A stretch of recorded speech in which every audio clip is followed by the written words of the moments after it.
children, how are you today? Let's continue our lesson. Today we will learn to make questions in present continuous. Сәлеметсіздер ме, құрметті оқушылар, қалдарыңыз қалай? Біздер бүгін present continuous тақырыбын жалғастырамыз. Яғни present continuous'те сұрақтарды қалай жасау керектігін үйренетін боламыз.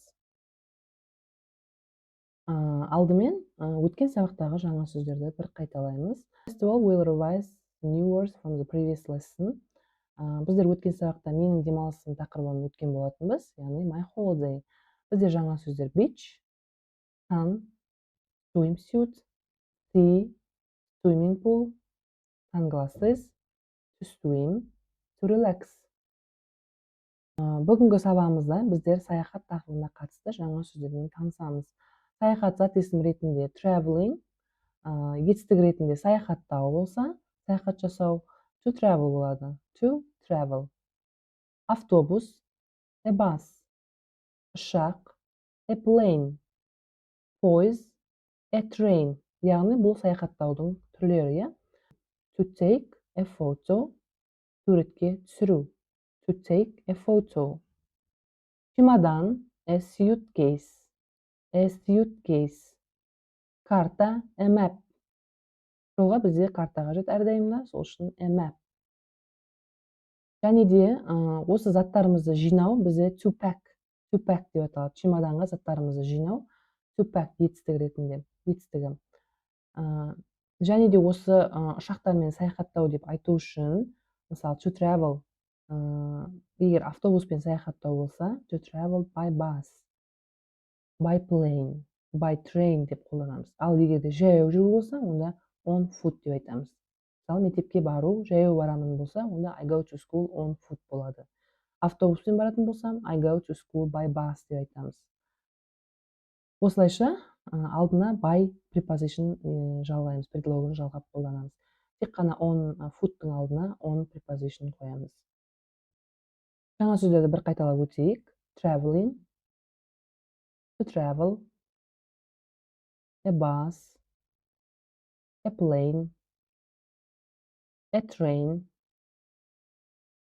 to take a photo, a suitcase, a map, by bus, by plane, by train, on foot, to pack.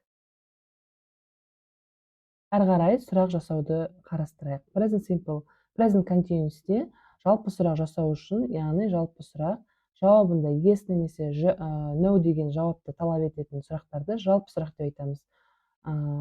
Ол кезде to be етістігі алға шығып кетеді, сөйлемнің алдына, бастауыштың алдына шығып кетеді. Сонда am I reading, мен оқып жатырмын ба? Yes, I am, no, I am not деп жауап береміз. Кәдімгі to be-де қалай жауап бердік, дәл солай болады.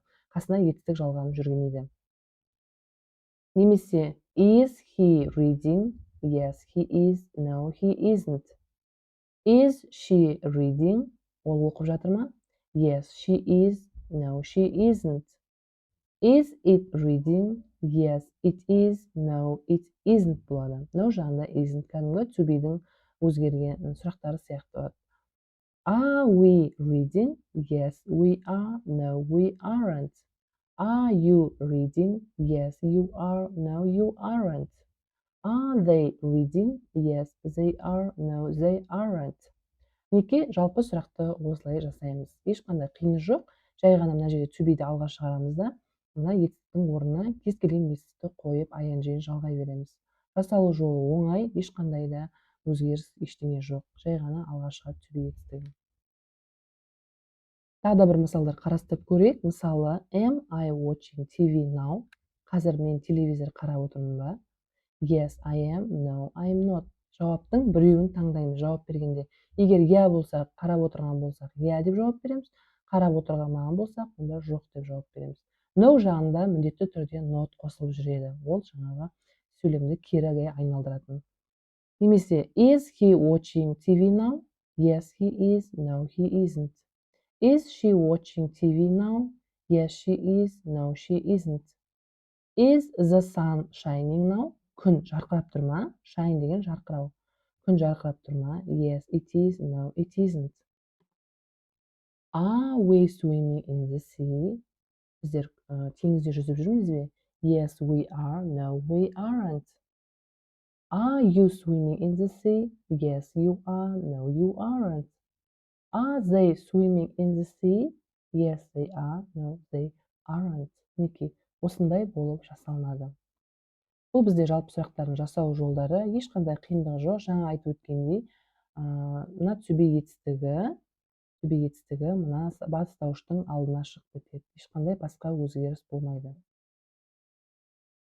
Енді тапсырмаларға кезек берейік. Task number 1, make questions. Мен сіздерге сөйлемдер бердім мына жерде. Сіз тек осы сөйлемдерде жалпы сұрақ жасайсыз. Мысалы, I'm playing football. Мен футбол ойнап жүрмін. Мен футбол ойнап жүрмін ба деп сұрақ жасау үшін мына to be етістігі сөйлемнің бастауыштың алдына шығарасыздар. Сонда am I playing football? Ешқандай жауап бермеңіздер, тек жай ғана сұрақ жасаңыздар. He is eating ice cream. Ол балмұздақ жеп жатыр. Енді ол балмұздақ жеп жатыр ма деп сұрау үшін мына to be етістігі алға шығады. Сонда is he eating ice cream? Неге осылай болады? Мына жерде you are traveling to Almaty. Мына жерде а алға шығады, иә, to be бізде а болғандықтан. Сонда are you traveling to Almaty? Осылайша қалған тапсырмаларды да орындайсыздар.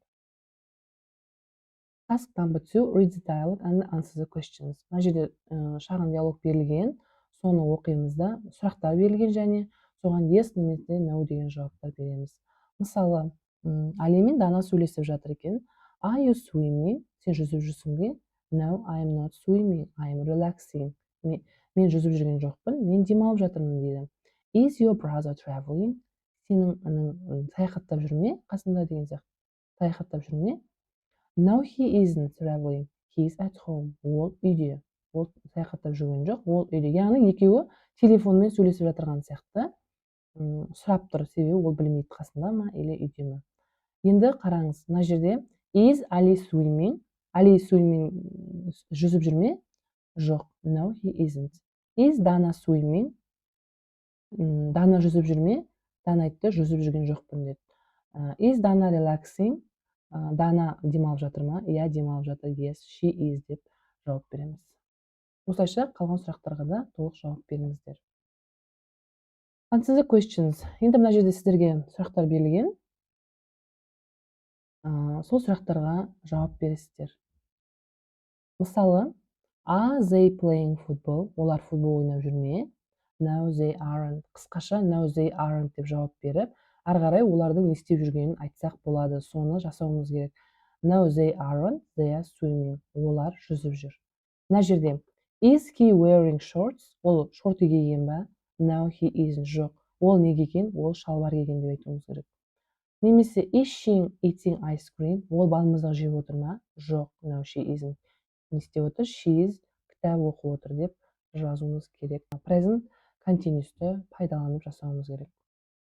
Мінекей осымен present continuous сұрақтарына қатысты сабағымыз және тапсырмаларымыз осымен аяқталды. Видео сабақтың астына сіздерге тапсырмалар дайындап қойдым. Мұқият орындаңыздар.